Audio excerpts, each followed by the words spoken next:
Hello, students.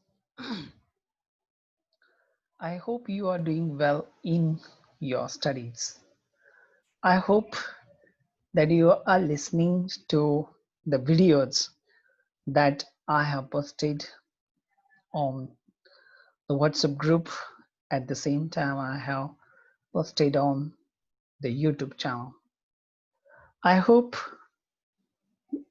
you are progressing in your studies. Of course, this is a difficult time for all of us to prepare for the exam, prepare for the content or the subject knowledge. I hope these days will come to an end. Let's let's hope for all of the students and their families are say very careful about their health in the current conditions.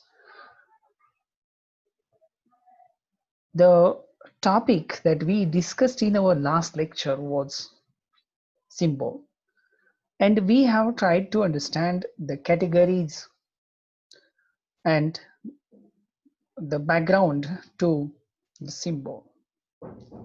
We must be careful about the theories that are propounded by the respective critics, philosophers over the ages.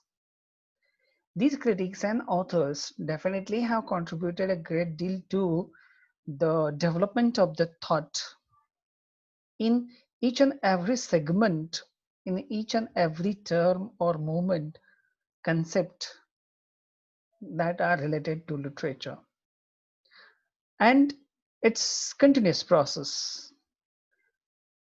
In literary theory and criticism, in the next semester or this semester also, we do have certain characteristics and features of respective theories that are propounded over the ages by the philosophers, and we have to begin with the Aristotle.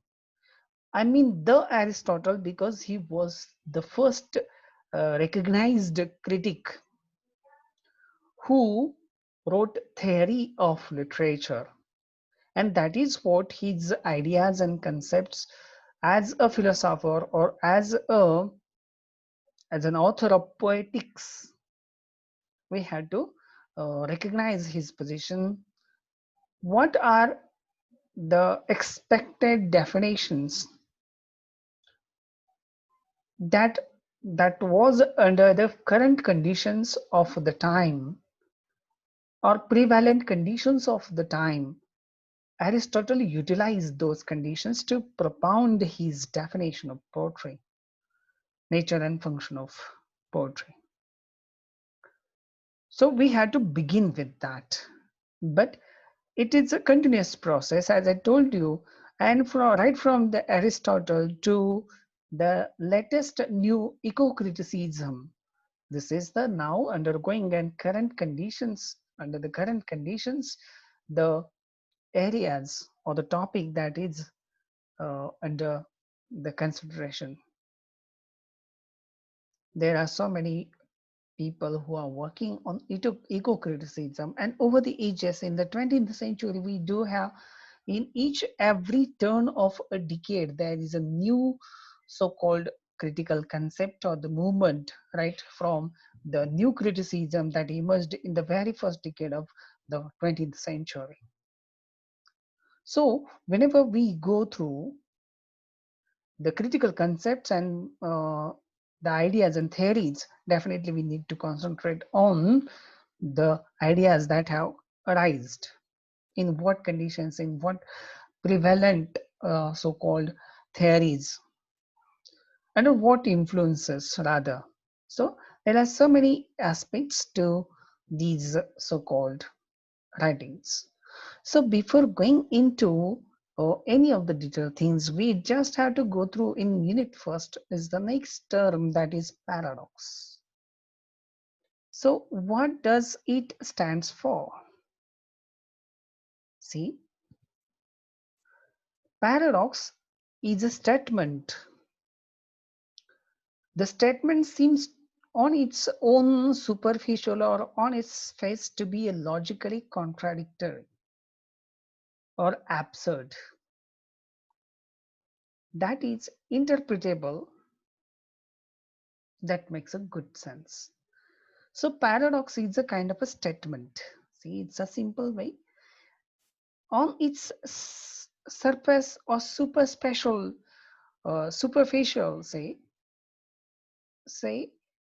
it's logically contradictory, or it doesn't make some kind of a relevance or relevant reference.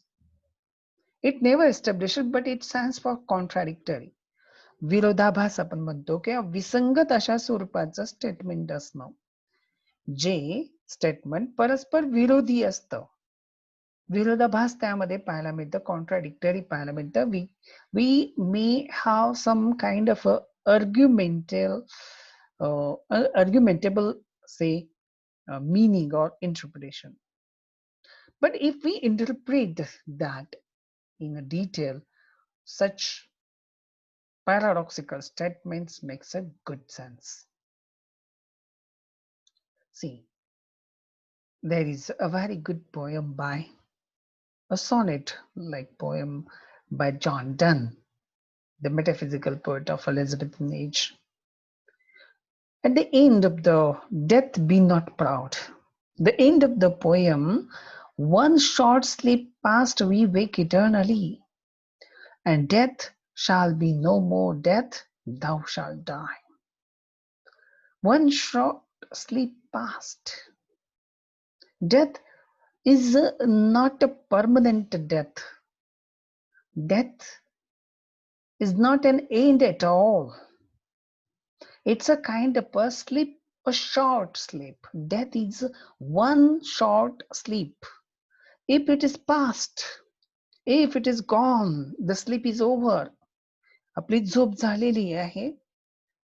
मृत्यू म्हणजे काय आहे का, एक छोटीशी आपल्याला लागलेली झोप असते, जी झोप झाल्यानंतर आपण जेव्हा जागे होतो, we wake eternally.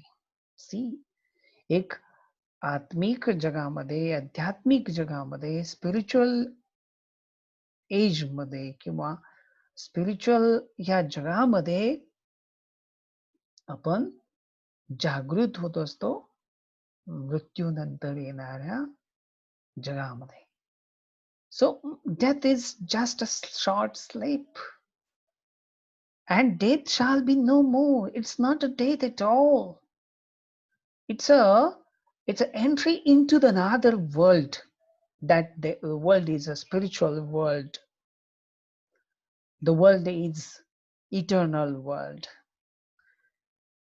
Eternal world and spiritual world is the realm of the heaven or the God.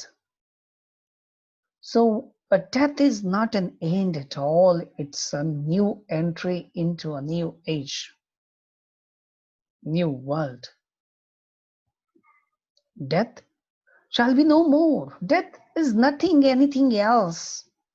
We don't have to lament on, don't express pain and suffering. Death is not a death at all. Death shall be no more, no existence to that, no significance to the death. According to Johnson, death, you are no more. You yourself has to die. Death, you have to die. Death, thou shalt die. So this paradoxical statement, or such a paradoxical statement that the poet or the poets have made, was a persistent device in the metaphysical poetry. Metaphysical poetry, as we know, are full of argumentative language, paradoxical language, the startling wit that is reflected in the uses of this persistent device, that is paradox. Conceit, long, far-fetched images and symbols are the features of this metaphysical poetry. So this paradox has been underlining poetic term, poetic figure that as a technique the poet is resorted to use. It was also persistent not in metaphysical but also religious poetry or secular forms of poetry. In another poem by John Donne, Canonization, wherein he describes lovers as saints. Lovers are saints. Their love making is an act of saintlyhoodness. Their love is nothing so called a spiritual love or cordial love. It's a love that is blessed by the spirituality or blessed by the God. They are working because ultimately the love is the message that the God wished to give. And that is what canonization, the lovers are compared with the saints. So lovers are called as saints. As we know, use of paradox or paradoxical language requires a wit. Talent is very much prerequisite when the author needs to use them. Paradox utterances contains two terms that in ordinary usage are contrary. So it's called oxymoron.